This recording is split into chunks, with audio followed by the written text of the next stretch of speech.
वालेकुम। FR1 आपका exam है ट्यूसडे को और अब आपकी आलमोस्ट उसी के लिए तैयारी हो रही होगी। दरमियान में एक और एग्ज़ाम आ रहा है मंडे को जो कि ऑडिट का है और मोस्ट प्रोबेबली आप में शायद ही कोई स्टूडेंट हो जिसने ऑडिट का भी पेपर देना हो, क्योंकि ऑडिट लास्ट पेपर है और आपका FR1 फर्स्ट पेपर है ग्रुप वाइज। ठीक है, तो शायद ही कोई स्टूडेंट हो जिसका ऑडिट का पेपर हो, तो मोस्ट प्रोबेबली तमाम स्टूडेंट्स वो होंगे जिसने R1 का भी अब बस लास्ट पेपर देना है और दरमियान में कोई और चीज़ नहीं है। तो हम उस तरह डिज़ाइन करेंगे इस लेक्चर को कि हमने आगे FR1 की तैयारी किस तरह करनी है एग्ज़ाम तक, और फिर एग्ज़ाम में क्या क्या चीज़ें करनी है, वो तमाम चीज़ें, वो तमाम गाइडेंस यहाँ पे अब होगी। और ये मैं पॉइंट टू पॉइंट चलूँगा कि 15 मिनट्स की एक जो आपके पास रीडिंग टाइम होता है उसमें क्या करना है। उसके बाद टाइम मैनेजमेंट का एक इशू आता है न्यूमेरिकल सब्जेक्ट्स में, तो R1 आपका न्यूमेरिकल सब्जेक्ट है जिसमें ये इशू बन सकता होता है, तो हम उसको डिस्कस करेंगे। ये पॉइंट थोड़ा सा आपस में मर्ज हो जाएंगे 15 मिनट्स वाला और टाइम मैनेजमेंट वाला, क्योंकि हम टाइम मैनेज करेंगे 15 मिनट्स में बैठ के, हम अपनी स्ट्रेटजी बना चुके होंगे। ठीक है, और उसके बाद आपके पास एक और पॉइंट आएगा जिसमें एक बहुत इंपॉर्टेंट है, जिससे रिलेटेड कुछ बातें हो रही होती हैं कि भाई अगर हम गलती कर देते हैं कि क्वेश्चन में या कोई ऐसी चीज़ जो हमें नहीं समझ आ रही होती, दो चीज़ें हैं ना, कि अगर हम एक मिस्टेक कर दें, मतलब कोई मिस्टेक हो जाती है स्टार्ट से ही और उसके बाद उसका इफेक्ट पूरे क्वेश्चन पे जा रहा होता है, हर फिगर गलत निकल रही होती है, तो फिर क्या हमें उस वक्त मायूस हो जाना चाहिए कि ये क्या मतलब कंप्लीट क्वेश्चन ही गलत हो रहा है, या फिर उसका क्या सीन होगा उसके बाद, या फिर ये होगा कि दरमियान में एक एडजस्टमेंट की समझ नहीं आ रही और बाकी उसके बाद पूरा क्वेश्चन ओके हमें जहन में आ रहा है, लेकिन जो वहाँ से क्वेश्चन स्टार्ट करना है जहाँ से प्रॉब्लम आ रही है, ठीक है, तो हमें प्रॉब्लम बन रही है कि ये कैसे होगा।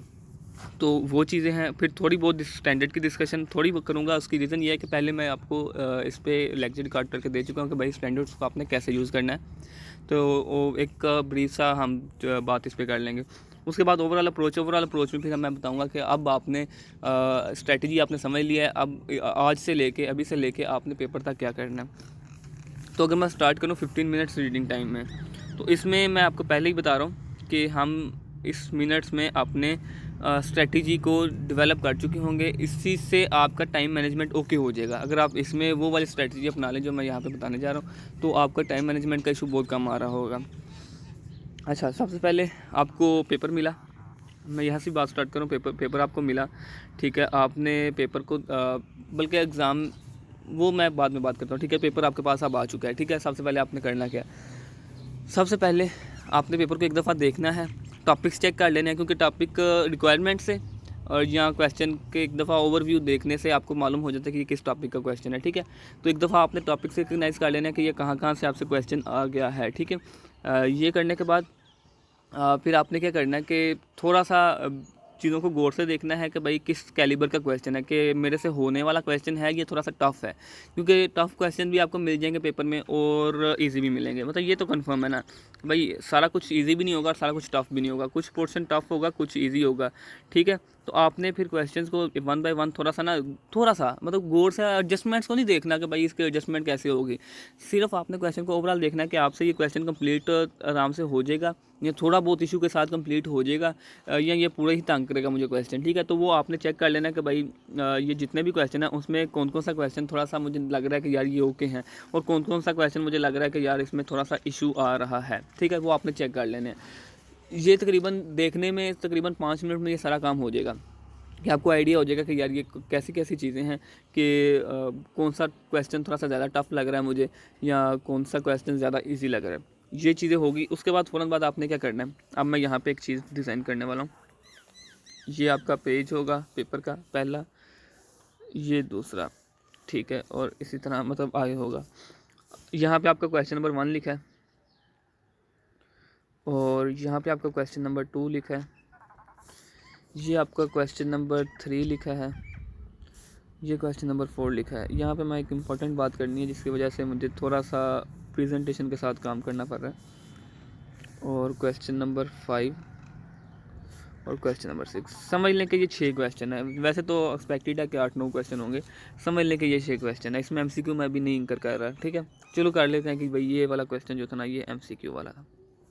अच्छा, अब करना क्या है कि जब अभी 15 मिनट्स चल रहे हैं, 5-6 मिनट्स गुजर चुके हैं, आपने पेपर को बस एक दफ़ा देखा ही है, समझा ही है। अब आपको थोड़ा सा मालूम हो गया कि आसान क्वेश्चन कौन सा है, ठीक है। समझ लें कि 10 मिनट भी लग गए कि आसान क्वेश्चन को भी देखना हुआ, रैंकिंग को समझते हुए। अब आपको लगा कि सबसे ज़्यादा आसान क्वेश्चन जो था ना वो क्वेश्चन नंबर 5 था, मोस्ट ईजीएस्ट, वो है क्वेश्चन नंबर 5, ठीक है। अब आपको लगा कि क्वेश्चन नंबर 5 बहुत ईजी है और इसके मार्क्स जो है ना, इसके मार्क्स हैं 12। ठीक है। अब आपने क्या करना है, यहाँ पे बहुत इंपॉर्टेंट बात करनी है। अब आपने इस क्वेश्चन नंबर 5 के नीचे सबसे पहले छोटा सा लेड पेंसिल आप साथ ले जाइएगा, लेड पेंसिल, ताकि क्योंकि पता क्या होता है, वो आपको कहते हैं कि भाई पेपर के पे कुछ नहीं लिखा होना चाहिए। ठीक है। तो आपने क्या करना है कि कोशिश करके लेड पेंसिल ले जाए और बहुत ही मध्यम, इतना मध्यम कि सिर्फ आपको नज़र आए, साथ खड़े बंदे को नज़र ना आए। ठीक है। तो आपने यहाँ पे हल्का सा 1 लिख देना, हल्का सा 1 लिख देना लेड पेंसिल से। ठीक है। और उसके बाद कि सबसे पहले आपने ये करना है, एक बात ये हो गई। उसके बाद आपको लगा कि भाई उसके बाद नेक्स्ट, मतलब उससे थोड़ा सा मुश्किल हो गया, मतलब सबसे ईजीएस्ट के बाद जो आ गई, तो नेक्स्ट आपको लगा कि भाई इसके बाद मुझे करना है क्वेश्चन नंबर 2। ये भी थोड़ा सा अच्छा है। तो ये क्वेश्चन नंबर 2 हम यहाँ पे अब कर रहे होंगे, क्वेश्चन नंबर 2। अच्छा, अब ये आपको लगा कि भाई इसके बाद मुझे ये करना चाहिए क्योंकि ये भी थोड़ा सा बेहतर ही है, मतलब सबसे बेहतर तो क्वेश्चन नंबर 5 था। उसके बाद आपने देखा कि क्वेश्चन नंबर 2 भी इजीली हो सकता है। ठीक है। तो ये क्वेश्चन नंबर 2 कर लिया। उसके बाद आपने देखा, अच्छा ये मार्क्स कितने का था, ये भी मैं लिख लूँ यहाँ पे। ये मार्क्स थे इसके, फ़र्ज़ करें कि ये 8 मार्क्स वाला क्वेश्चन था। इसके बाद आपने नज़र आया कि यार ये एक और क्वेश्चन नंबर 3 जो है ना, ये मुझे करना चाहिए, ये भी अच्छा है और ये हो जाएगा। इसमें चंद एक चीज़ है लेकिन क्वेश्चन पूरा कर जाएगा, वो एक आधे जिसमें मुश्किल तंग करेगी तो कोई इशू नहीं है। ठीक है। तो ये क्वेश्चन नंबर आपने 3 करना है। ये वाली वर्किंग आप नहीं बना रहे होगे, बस आपने ये 1, ये 2, ये 3 लिखना है। ठीक है। बस ये जो नीचे मैं ये सारा कुछ लिख रहा हूँ ना, ये आपने नहीं करना, बस आपने वहाँ पे 1, 2, ये मैं समझाने के लिए बता रहा हूँ कि आपको ये मार्क्स भी पता है, आपको पेपर पे लिखे होंगे ना, तो मुझे लिखने की ज़रूरत नहीं है, ये क्वेश्चन नंबर भी लिखा होगा, तो वहाँ पे आपने ये चीज़ नहीं लिखनी, बस आपने ये 1, 2, 3 छोटा छोटा बस लिख देना, बस इतना काम करना है। ये मार्क्स था 15 मार्क्स का बड़ा क्वेश्चन था। अच्छा, ये हो गया। और ये मार्क्स की वजह से मैं एक और चीज़ करूँगा ना, जिसकी वजह से ये मैं लिख रहा हूँ। अच्छा, उसके बाद आपने MCQ वाला क्वेश्चन नंबर 4 आपने बोला कि यार अब ये कर लेते हैं। ठीक है। और वो 10 मार्क्स हो गए। ठीक है। उसके बाद आपने बोला कि हम कर लेते हैं क्वेश्चन नंबर 1। अब यहाँ पे 3, ये 4 लिखेंगे हम और यहाँ पे हम 5 लिखेंगे। ठीक है। नेक्स्ट क्वेश्चन नंबर 1 और ये है आपके मार्क्स, इसके 12 मार्क्स हैं।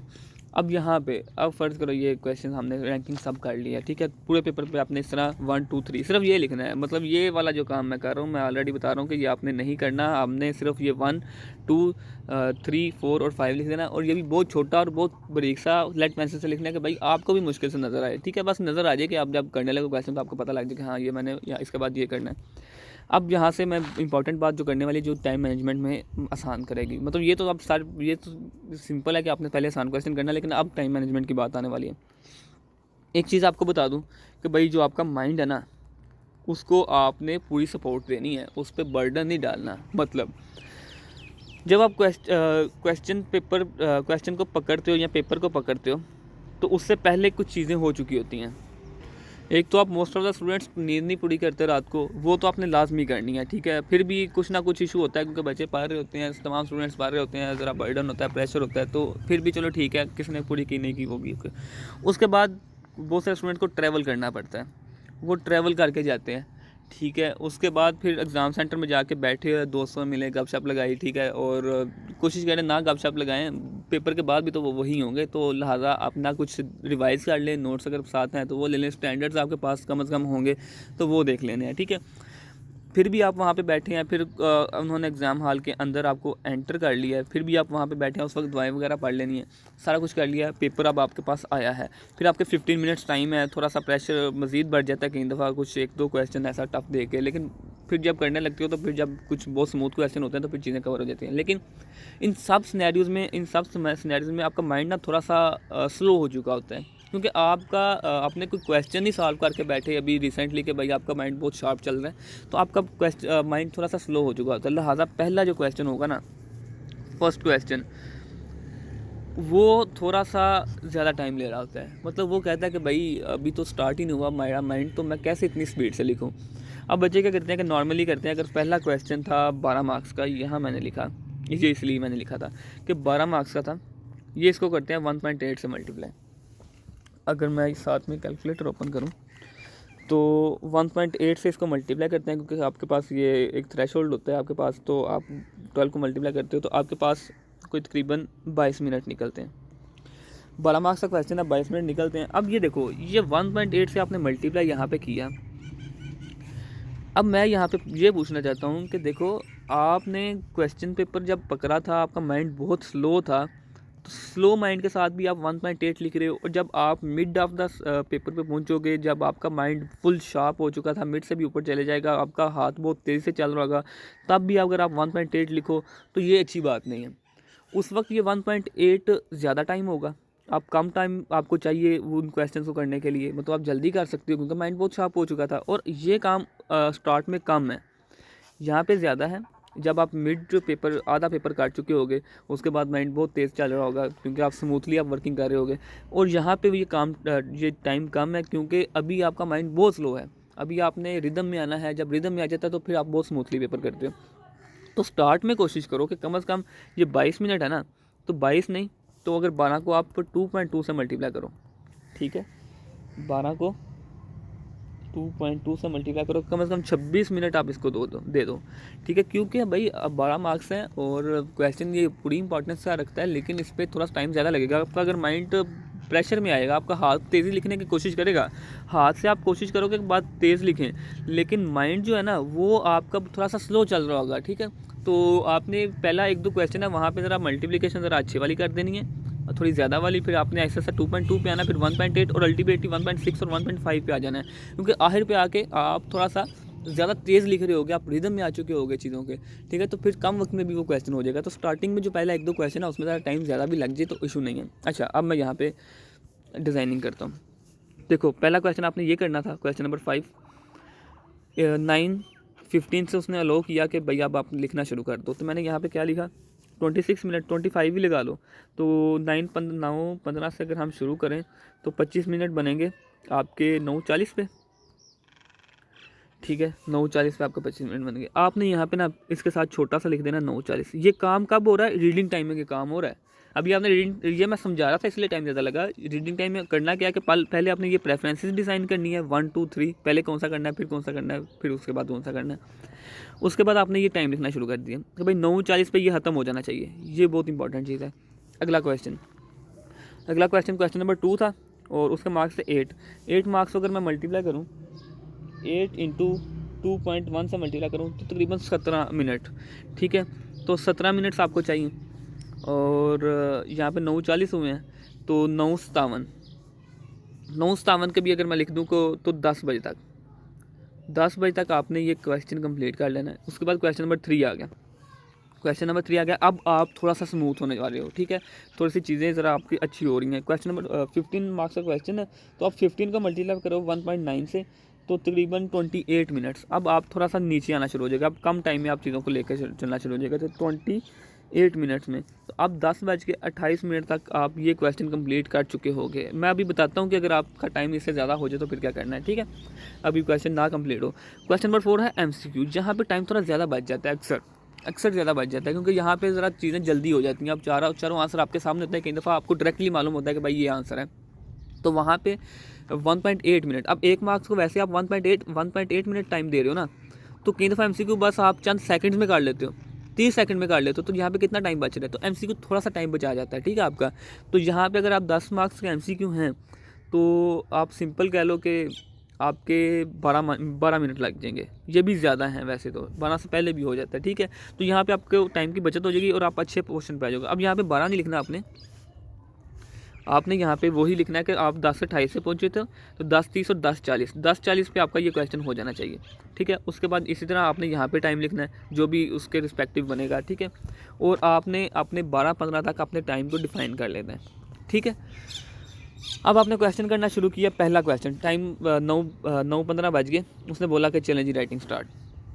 आपने सबसे पहले क्वेश्चन ये वाला उठाया, 9:40 तक आपका क्वेश्चन हो जाना चाहिए। ऑलरेडी बहुत ज़्यादा टाइम दिया इसको, ऑलरेडी हमने इसको टाइम ज़्यादा दिया हुआ था, लिहाजा 9:40 तक हो जाना चाहिए। अगर आपको लगे कि भाई 2 मिनट ज़्यादा मिल जाए तो मैं कर लूँगा, 2 मिनट ज़्यादा मिले तो कंप्लीट कर लूँगा, तो फिर कर लेना है। अगर 2 से 3 भी होता है ना तो फिर बोलना कि भाई ओके, आपके मार्क्स हमने ले लिए जितने लेने थे, आप मार्क्स पूरे ले चुके होते हैं, जितना आपने उसमें वर्किंग कर ली है आपको मार्क्स मिल जाते हैं, ठीक है। और मैक्सिमम मार्क्स आपने निकाल चुके होते हैं। वो जो एक एडजस्टमेंट फंसे होते हैं ना, ठीक है, वो टाइम तो बहुत खा जाएगा, लेकिन मैक्सिमम उसमें से मार्क्स मज़ीद आपके 1 या 2 बढ़ेगा। तो उस क्वेश्चन में से 1 या 2 मज़ीद क्वेश्चन में से, उस क्वेश्चन में से 1 या 2 मार्क्स को बढ़ाने के लिए आप अपना आखिरी क्वेश्चन जब कर रहे होगे, वो जो 12 मार्क्स का होगा उसके हो सकता है जो ईज़िली आप 8-9 ले सकते थे वो भी चले जाएँ। तो कोशिश करनी है कि इससे बचना है। टाइम ये मैंने इसीलिए लिमिट यहाँ पे डिफाइन कर दी कि बार बार कई दफ़ा होता है कि आपको नहीं समझ आ रही होती कि टाइम इसको कितना डिफाइन करना था, और आप करते चले जाते हो और बहुत ज़्यादा टाइम हो जाता है। 2-3 क्वेश्चन करने के बाद आप देखो तो टाइम बहुत ही गुजर चुका है, तो पीछे बहुत काम रह गया, फिर आप पैनिक भी हो जाते हो। लेकिन जब आपके पास एक टाइम की ये टाइम मशीन चल रही होगी ना, 9:40 हो गया तो ये क्वेश्चन हो जाना चाहिए, ठीक है। उसके बाद सेकंड क्वेश्चन 10 बजे तक हो जाना चाहिए था, ये वाला इतने बजे, ठीक है। तो आपको पता होगा कि रिकन्सिलेशन चल रही है कि भाई सिर्फ मैं 2 मिनट आगे हूँ या 2 मिनट पीछे हूँ, या मतलब अगर आपने फर्स्ट करो क्वेश्चन नंबर 2 भी कंप्लीट कर लिया और अगर 10 बजने में सिर्फ अभी 5 मिनट बाकी हैं, तो आपको पता लग जाएगा मैं 5 मिनट आगे जा रहा हूँ, मेरा क्वेश्चन जल्दी कंप्लीट हो रहा है, मेरे पास 5 मिनट स्पेयर टाइम भी है, ठीक है। या अगर फर्स्ट करो आप 10:05 पे पहुँची हो और फिर आपका ये क्वेश्चन कंप्लीट हुआ है, तो फिर आपको ज़हन में होगा कि यार सिर्फ आप 5 मिनट पीछे हो, 1-2 क्वेश्चन में ज़रा ज़्यादा स्पीड से मैं करूँगा तो फिर मेरे ये एडजस्ट हो जाएगा। तो सिर्फ आप मिनट्स के हिसाब से थोड़ा सा चल रहे होगे, कुछ मिनट्स आगे पीछे हो। लेकिन अगर आप ये चीज़ें नहीं करोगे तो फिर आप क्या होगा कि सिर्फ मिनट्स नहीं, आपका तकरीबन 15-20-25 मिनट जब डिफरेंस बन जाएगा ना, अगर आपको ये चीज़ें नहीं पता होंगी तो फिर आखिर पे जाके फंस जाता बंदा, ठीक है। तो आपने ये चीज़ करनी है। तो टाइम मैनेजमेंट इस तरह से ओके हो जाएगा कि आपको ये टाइम ये 1-2 मिनट उससे आगे पीछे हो जाए तो ओके, नो इशू इतना ज़्यादा, ठीक है, अगर कंप्लीट हो जाता है क्वेश्चन। लेकिन अगर आपको मालूम है कि सारी वर्किंग्स हो गई, क्वेश्चन वाइंड अप नहीं हो रहा, तो फिर आपने कहना है कि भाई ओके टाइम खत्म, बस कहानी खत्म, अगला क्वेश्चन शुरू करना है। तो क्वेश्चन कम्प्लीटली आपने कर लेने हैं। एक चीज़ तो टाइम मैनेजमेंट और 15 मिनट्स रीडिंग टाइम आपने यहाँ पे ओके कर लिया, ठीक है। और इस तरह रीडिंग टाइम में आप अपने टाइम मैनेजमेंट को ओके कर लेते हो, फिर आपने उसको एग्जीक्यूट करना है और वो हो जाता है इस तरह एग्जीक्यूट ईजिली।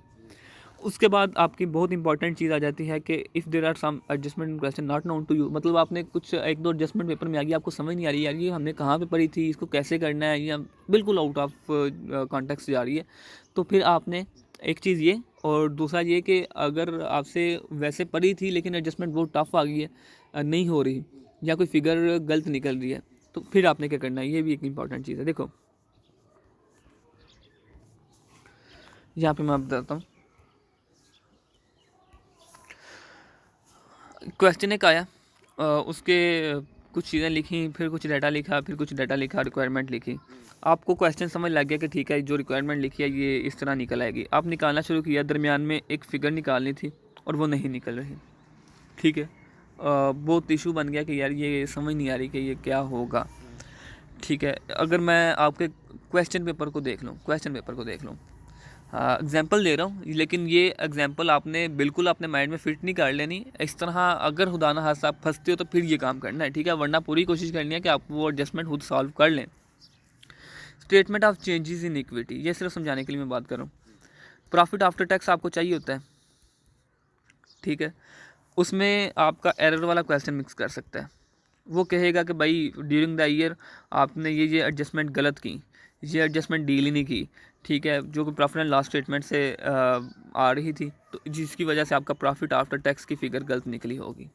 आपने वही फिगर अपनी statement of changes in equity में यूज़ करनी होती है, रिटेन अर्निंग में लेके जाना होता है, ठीक है।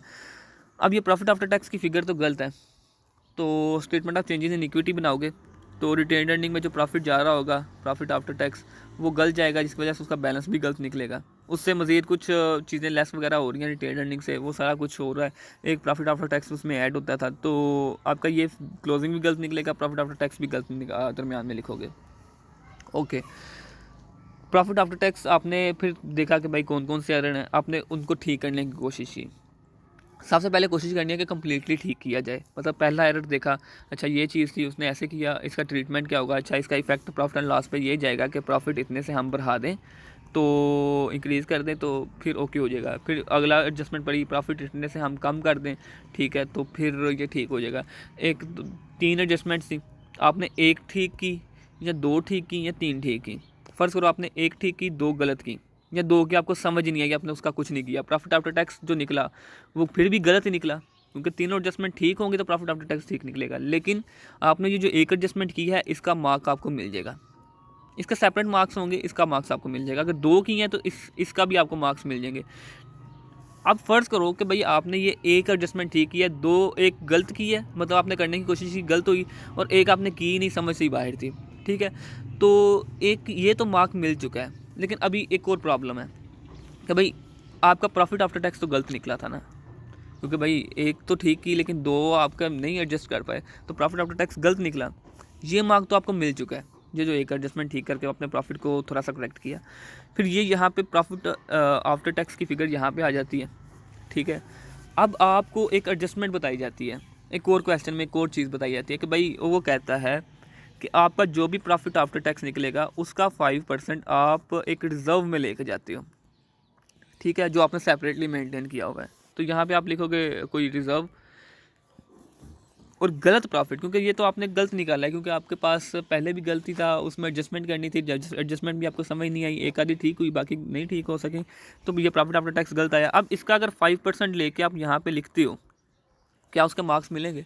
आपके जहन में वहाँ पे सोच में आ सकता है कि यार मेरा तो प्रॉफिट आफ्टर टैक्स ही नहीं ठीक निकाला, तो ये 5% लेके गलत का यहाँ पे लिख दूंगा तो क्या फ़ायदा, मतलब गलती आना, मार्क्स तो नहीं के मिलेंगे। भाई ये मार्क्स मिल जाएंगे, ये मार्क्स मिल जाएंगे। उसकी रीज़न ये है कि आपके इस जो स्टेप के मार्क्स तो यही थे कि आपका जो भी प्रॉफिट आएगा उसका 5% ये है भी लिख देना, ये नहीं कि आपका सही प्रॉफिट आएगा तो फिर आप 5% लोगे तो ये मार्क्स मिलेंगे।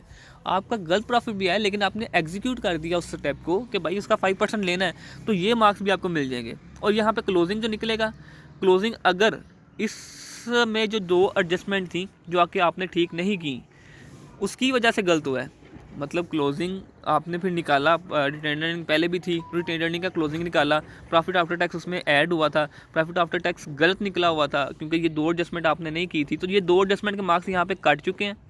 अब ये जो क्लोजिंग आया है अगर इसका कोई मार्क होगा तो वो नहीं कटेगा। नॉर्मली अगर कोई क्लोजिंग के मार्क्स यहाँ पे नहीं भी होते, लेकिन अगर हुआ भी तो वो आपको मिल जाएगा, नहीं कटेगा। तो अब अल्टीमेटली यहाँ पे भी मार्क्स नहीं कट रहा, तो आपने कंप्लीट कर देना है, चाहे आपके दरमियान में कुछ आपको लग रहा हो कि कुछ गलती हुई है या उस गलती की अगर आपको समझ ना आ रही हो। यहाँ पे मैं वो वाली गलती ले रहा हूँ, ये जो 2 और 3 है कि आपको एरर की समझ नहीं आ रही कि कैसे डील होगा। कोशिश भी किया है, कहते में नहीं समझ आई फिर भी, तो आपने क्वेश्चन को एग्जीक्यूट पूरा कर देना है, ठीक है। ये नहीं सोचना कि भाई फिगर एक गलत निकल आई तो आप आगे यही फिगर्स यूज़ होनी है तो फिर मेरा शायद प्रॉब्लम हो जाएगा, क्वेश्चन नहीं ठीक होगा, तो आपने ये कर लेना है। इसके साथ एक और चीज़ है, एक और एडजस्टमेंट भी आती है कि भाई आपको एक फ़िगर चाहिए लेकिन वो मिल ही नहीं रही क्वेश्चन से, और उस फिगर से ऑनवर्ड आपने क्वेश्चन को लेके चलना है। क्वेश्चन प्रोसीड ही तब करेगा जब वो फिगर मिलेगी। तो ये भी एक बहुत बड़ा पंगा बन जाता है। कई दफ़ा बिल्कुल स्टार्ट पे, मतलब क्वेश्चन को स्टार्ट किया, पहले ही फिगर नहीं मिल रही, मतलब बंदा सोचे कि ये क्या चीज़ होगी। R1 में इतना नहीं होता, एक तो और सब्जेक्ट है जिसमें ये ज़्यादा इशू बनता है, लेकिन R1 में भी ये बन जाता है कई दफ़ा कि भाई आपने अभी क्वेश्चन को आगे प्रोसीड करना है या कोई इसी वर्किंग को लेके चल रहे हो, मतलब क्वेश्चन में कोई वर्किंग कर रहे हो, उसमें एक बहुत ही इंपॉर्टेंट फिगर उस वर्किंग से एंड के मिलनी है आपको, लेकिन उस वर्किंग में भी 3-4 चीज़ें मज़ीद रिक्वायर्ड थी, उसमें से एक आपको नहीं मिल रही, बाकी आपके पास हैं। अगर वो मिल जाए तो आप उस वर्किंग का आंसर निकाल लो, और उस वर्किंग के आंसर को आप फिर अपने मेन फेस की वर्किंग पे ले जाओ, मतलब फेस के आंसर पे ले जाओ, और आपका क्वेश्चन कंप्लीट हो जाए। तो अगर कोई ऐसी फिगर मिल ही ना रही हो फिर क्या करना है, मैं ऊपर वाली एग्जांपल पे वापस चलता हूँ। आप फ़र्ज़ करो ऐसा ही सीन था। अब ये जो करेक्शन है ना, करेक्शन को आप साइड पे कर दो, ये जो एरर था, ये जो एरर था ना उसको आप साइड पे कर दो कि भाई ये एरर वाली कहानी खत्म कर दो। अब आपके पास प्रॉफिट आफ्टर टैक्स ही नहीं मिल रहा कि भाई प्रॉफिट आफ्टर टैक्स कैसे आएगा। उसने कुछ 2-3 बातों में ना उलझा दिया उसको, ठीक है, और वो 3-4 चीज़ें मिलेंगी, उससे प्रॉफिट आफ्टर टैक्स निकल आएगा, ठीक है। इस तरह की कोई और एडजस्टमेंट भी होगी, मैं एग्जांपल ले रहा हूँ कि कोई फिगर आपको मिल ही नहीं रही, ठीक है। फ़र्ज़ करो कोई फिगर नहीं मिल रही और आप समझते हो कि यार अगर ये सिर्फ एक फ़िगर मिल जाए ना तो बाकी 1-2 मार्क्स मिलने वाला है जो उससे मिल सकता है। कैसे? यही सेम इफ़ेक्ट हम यहाँ पे ले जाते हैं। ये एरर वाली बात तो अभी हम यहाँ से खत्म ही करते हैं, ठीक है, एरर वाली बात यहाँ पे आई नहीं है।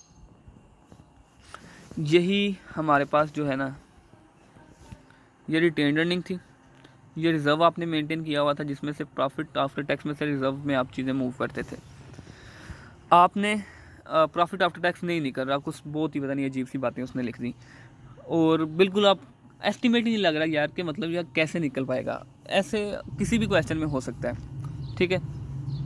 और आपको पता है कि अगर प्रॉफिट आफ्टर टैक्स आ गया तो उसको हमने रिटेन्ड अर्निंग में शो करना है, और उसका 5% निकाल के आपने रिज़र्व में लेके जाना है। लेकिन वो फिगर आएगी तो ये 2 काम होंगे, बाकी अगर ये फिगर ही नहीं निकल रही तो फिर ये 2 काम भी मिस होंगे। तो अगर आप इस क्वेश्चन को यहीं पे छोड़ दो, इस एडजस्टमेंट को यहीं पे छोड़ दो कि प्रॉफिट नहीं मिला, तो एक तो आप यहाँ पे कुछ लिख ही नहीं पाओगे, दूसरा ये मूवमेंट नहीं होगी। ये 2 एडजस्टमेंट मज़ीद है। आपने क्या करना है, जब आपको कंफर्म हो जाए कि भाई यहाँ पे रुक गया क्वेश्चन, नहीं समझ आ रही, किसी भी क्वेश्चन की बात कर रहा हूँ, ठीक है, सिर्फ ये ऐसी क्वेश्चन में नहीं, आपने ये चीज़ ढूंढनी किसी भी क्वेश्चन में, अगर खुदा ना खास्ता ऐसी बात होती है तो नहीं मिल रहा कुछ भी, आपने कोई भी फिगर, रिलेटिव फिगर, मतलब नॉर्मली क्या है कि अगर ओपनिंग में आपकी रिटेन अर्निंग 526 पड़ा हुआ है, ठीक है, 526, तो आप क्या दो, आपका प्रॉफिट है 250, ये एस्टिमेटेड है। आप यहाँ पे सिंपल कहता हूँ कि आप यहाँ पे क्या करोगे, यहाँ पे लिख दोगे 250, ठीक है। अब एग्जामिनर क्या करेगा, एग्जामिनर के जो सजेस्टेड सोल्यूशन था वहाँ पे था 337, ठीक है। एग्जामिनर बोलेगा कि ये फिगर तो गलत निकाल लिया इसने, लिहाजा ये मार्क्स कट गए। अब यहाँ पे फिगर गलत निकालने के मार्क्स कटे हैं, यहाँ पे पोस्ट करने के मार्क्स नहीं कटे। रिटेन अर्निंग में आपने जाके लिखा तो उसका मालूम हुआ, क्योंकि प्रेजेंटेशन के भी मार्क्स होते हैं यहाँ पे अकाउंटिंग के सब्जेक्ट्स में। उसने बोला कि भाई यहाँ पे लिखा, टोटल मार्क्स है यहाँ पे इस एडजस्टमेंट के ला के ये निकाल के प्रॉफिट लिखने के 1.5, जिसमें से प्रेजेंटेशन का भी 0.25 मार्क्स है, वो 0.25 मार्क्स भी एक आपको मिल गए, ठीक है। अब वो देखने जाएगा कि ये 250 आपने निकाला कहाँ से। अगर वो वर्किंग में जाए, हो सकता है कि वर्किंग में जहाँ पे आप टक्कर मार रहे होगे, ठीक है, जहाँ पे आप सर टकरा रहे होगे कि ये एडजस्टमेंट कैसे निकालना है प्रॉफिट आफ्टर, उसमें से भी शायद कुछ मार्क आपको मिल जाए। कभी आपको कुछ ना कुछ समझ आई थी, आपने कुछ ना कुछ वहाँ पे लिखा था, लेकिन हाँ आप फाइनल फिगर तक नहीं पहुँच पा रहे थे किसी तरीके, तो हो सकता है कि 0.25 मार्क्स आपको वहाँ से भी मिल सकते हैं जहाँ पर आप वर्किंग कर रहे होंगे इसको निकालने की। लेकिन नहीं निकली, फिर 250 कहाँ से आया ये उसको भी नहीं पता, ये आपको भी नहीं पता। आपने 250 बस अंदाज़ा लिख लिया ताकि आप प्रेजेंट कर सकें यहाँ, और फिर उसका 5%। अब आपने इसका 5% लेके यहाँ पे लिख दिया। उसने बस अब ये देखना है कि आपने 5% इसका लिया है या नहीं। अगर आपने इसका 5% लेके यहाँ पे लिख दिया तो ये अगर 1 मार्क्स की एडजस्टमेंट थी, एक मार्क आपको मिल जाएगा। ओके, ठीक है। अगर फ़र्ज़ कर आप क्वेश्चन यहाँ पे छोड़ चुके होते तो तकरीबन आपको 1.5 मार्क्स तो सीधा आपको नहीं मिलना था, जो कि यहाँ पे आपको मिल गया अज्यूम्ड फिगर के साथ। अज्यूम्ड फिगर वो 250 आपको भी नहीं पता कहाँ से निकला है, ठीक है। बस आपने वहाँ पे लिख दिया और आपने क्वेश्चन को प्रोसीड किया। उसके बाद रिज़र्व का क्लोजिंग निकला, ठीक है, रिटेन अर्निंग का क्लोजिंग निकला। अगर यहाँ पे भी कुछ थोड़े बहुत मार्क्स होंगे वो भी मिलेंगे, और आपको तकरीबन 2 मार्क्स के इर्द गिर्द आपको वो एडजस्टमेंट से मार्क्स मिल गए, जो कि आप उस वजह से वो पूरा का पूरा स्टेप छोड़ रहे थे। बाकी क्वेश्चन आपने किया, बाकी में चीज़ें मार्क्स मिले, तो आपके अगर 10 मार्क्स का क्वेश्चन था तो आप तकरीबन भाग दौड़ के तकरीबन 7-8 मार्क्स ले गए, तो ये इनफ है। तो ये जो बात थी कि अगर आपको एक फिगर नहीं निकल रही और आपको पता हो कि इसके निकलने के बाद चीज़ें ठीक हो जाएंगी, तो फिर इस तरह का काम कर लेना है। वैसे कोशिश करनी है कि आप उसको ठीक करें। उसके बाद अब आपके पास है स्टैंडर्ड्स की डिस्कशन। स्टैंडर्ड की डिस्कशन से रिलेटेड मैंने ऑलरेडी एक लेक्चर रिकॉर्ड करके मैंने दे दिया हुआ है ग्रुप में, और आप उसको देख लें। मैं बस ये कह रहा हूँ कि अगर किसी ने अभी तक नहीं भी पढ़े ना स्टैंडर्ड, किसी ने अभी तक स्टैंडर्ड्स नहीं भी पढ़े लेकिन उसके पास हैं, तो कम से कम ले जाए और उसका वो वे ऑफ पैटर्न देख ले जो मैंने रिकॉर्डिंग करवाई है। उसमें मैंने बताया है कि कम से कम ये समझ लो कि ये स्टैंडर्ड्स किस फॉर्म में वहाँ पे हैं, किस पैटर्न पे हैं। आपको कुछ चीज़ें MCQ टाइप की चीज़ें वहाँ से मिल सकती हैं, ठीक है। तो जिसने पढ़ा है वेल एंड गुड, वो भी उस वीडियो को देख ले और समझ ले कि फिर उसको कैसे एग्जीक्यूट करना है आपने जो पढ़ा है उसको पेपर में। और जिसने नहीं पढ़ा स्टैंडर्ड से लेकिन उसके पास है, तो फिर वो यूज़ थोड़ा बहुत तो कर सकता है, कम से कम MCQs के लिए, बहुत ज़्यादा नहीं तो कम से कम थोड़ा बहुत कर सकता है, वो साथ ले जाए। और अगर वो वीडियो देखी हुई है तो फिर वेल एंड गुड हो जाएगा, ओके हो जाएगा सारा कुछ, और कुछ ना कुछ मार्क्स मिल सकते हैं। 1-2 मार्क्स बहुत इंपॉर्टेंट होता है यहाँ पर भी। अच्छा, वो स्टैंडर्ड में मैं ज़्यादा डिस्कस नहीं करता। ओवरऑल अप्रोच आप क्या करनी है कि आपने कोर्स पढ़ लिया हुआ है, ठीक है, चीज़ें आपकी कवर हैं। स्टैंडर्ड टाइप का आपका ये क्वेश्चन होता है, मतलब पेपर होता है, क्योंकि आपके पास फॉर्मेट्स होते हैं। आपको पता होता है कि भाई अगर स्टेटमेंट ऑफ कैश फ्लो का क्वेश्चन आना है तो उसमें आपने क्या करना है। आपको मालूम है कि प्रॉफिट बिफोर टैक्स लिखना है, उसमें एडजस्टमेंट करनी है, वर्किंग कैपिटल चेंजेस आएंगी, उसके बाद आपने मतलब ये ऑपरेटिंग एक्टिविटीज़ से आपका कैश फ्लो आ रहा है, फिर कैश फ्लो इन्वेस्टिंग एक्टिविटीज़ से, कैश फ्लो फ्राम आपकी फाइनेंसिंग एक्टिविटीज़ से। आपको मालूम है कौन कौन सी चीज़ें यहाँ पे आएंगी। अगर दरमियान में कोई ऐसी एडजस्टमेंट आ भी जाती है जिसकी समझ नहीं आती, लेकिन क्वेश्चन आप कंप्लीट कर जाते हो, ठीक है, क्वेश्चन कंप्लीट हो जाता है और उसमें से मैक्सिमम मार्क्स मिल जाते हैं। तो क्वेश्चन कंप्लीट करना ज़रा आसान हो रहा होता है। इस तरह PPE का क्वेश्चन है, मैं यहाँ पे एस्टिमेट ये नहीं बता रहा कि प्रेडिक्शन नहीं दे रहा कि कौन कौन सा क्वेश्चन आएगा। मैं ओवरऑल आपसे बात कर रहा हूँ कि आपने फॉर्मेट्स को ज़हन में रखना है, क्योंकि फॉर्मेट से क्वेश्चन कंप्लीट कम से कम हो जाता है। आपको statement of changes in equity का पता है, ठीक है, उसमें ये surplus, share capital, premium, retained earning और ये सारा कुछ आप यहाँ पे लिख देते हो, सरप्लस वगैरह, ठीक है, और उसमें फिर ओपनिंग आता है, फिर चेंजेस कैसे कैसे करनी है, फिर कोई क्लोजिंग आ जाना है। तो ये चीज़ें आपको मालूम है। दरमियान में कुछ एक आध एडजस्टमेंट मुश्किल आ भी जाए तो परेशान नहीं होना, क्वेश्चन कंप्लीट हो जाता है, ठीक है। तो क्वेश्चन को कंप्लीट करना है, टाइम मैनेज करना है अच्छे से, ठीक है, और मैंने बता दिया है कि जो जो प्रॉब्लम्स आ जाती होती हैं पेपर में उसको कैसे डील करना है। तो आप ये देख लीजिएगा और इंशाल्लाह पेपर आपका अच्छा होगा। होप सो, आप मेरी दुआएं आपके साथ हैं, इंशाल्लाह आपका बेहतरीन पेपर होगा।